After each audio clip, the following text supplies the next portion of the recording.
खुलुमबाय दिनै 14 मे 2024 मंगलबार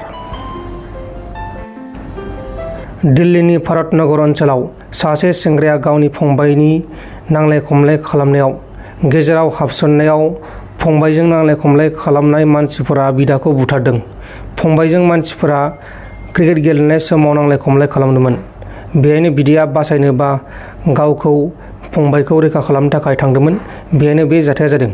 बुथारजानाय बिदानि मुङा जाबाय विशाल कुमार। जाथायनि उनाव पुलिसा स्पटआव थांनानै नायबिजिरनाय जादों आरो दायनिगिरिफोरखौ एरेस्ट खालामनाय जागोन होननानै बुंदों। CBSE बर्डआ 12 थाखोनि आनजादनि फिथायखौ फोसावबाय। 16,21,224 बिजाथिफोरा बे आनजादखौ लिरदोंमोन। बेनि गेजेरावनो 14,22,420 फरायसाफोरा बे आनजादखौ उथ्रिसारनो हादों। AJP हानजानि दैदेनगिरि लरिनज्योति गगैनि एस्कर्ट गारिआ जाब्रबथाय जादों आरो बे जाब्रबथाय जानाय जाथायाव 6 सुबुङा जोखोम जादों। चिरां जिल्लानि 16 नं निसिमा हालामनि 6 नं फाथाबारि गुदि फरायसालिया दिनैसिमबो सरकारि गनायथि मोनाखै आरो बेखौ लानानै ओनसोलनि रायजो राजाफोरा दुखु मोननो फोरमायदों आरो बे फरायसालिखौ सोरखारि खालामजानो लुबैदों। भबिष्यताव बे गामियाव नायल' जाल' गंसेल' स्कुल दं हिसाबै भेन्सार स्कुल दं हिसाबै आरो बे गामिनिफ्राय गुबुन जायगायाव प्रभिन्सियेल स्कुल दङ, नाथाय बियो बेसेबा गोजान गैयाब्लाबो माखासे गथ'फ्रा थांनायाव बिराद उसुबिदा। 5 किल'मिटारनि खम जाया साहानिफ्राय, मानो होनब्ला बे गामिया 4 किल'मिटारसो गोलाव 6 नं फाथाबारिया। बिनिखायनो बे जोंनि 6 नं फाथाबारिनि खैरोगुरि गुदि फरायसालिया इयुनाव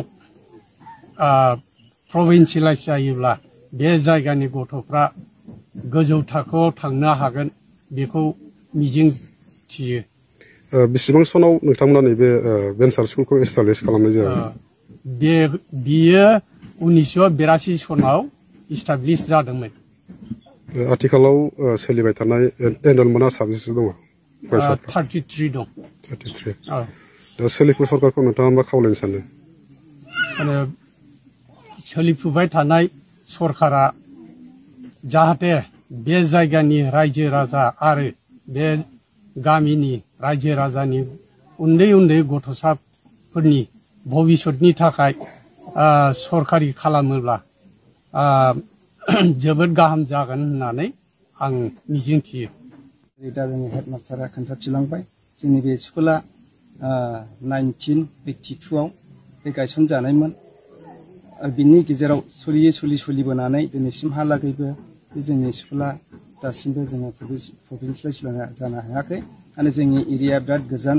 गुबुन गामिफ्रावहाय थांनानै गथ'फ्रा फरायहैनो गैयाब्लाबो 5 किल'मिटार बिदिनो गोजान जायो।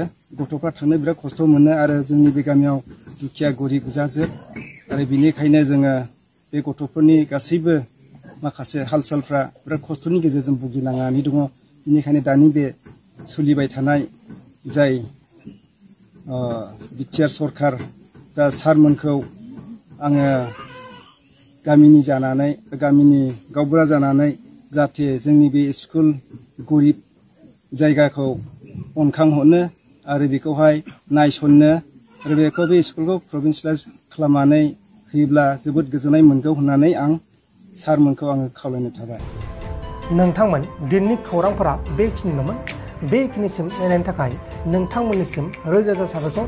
गोजोन्थों। एसेनोसै। जय बर' हारिनि।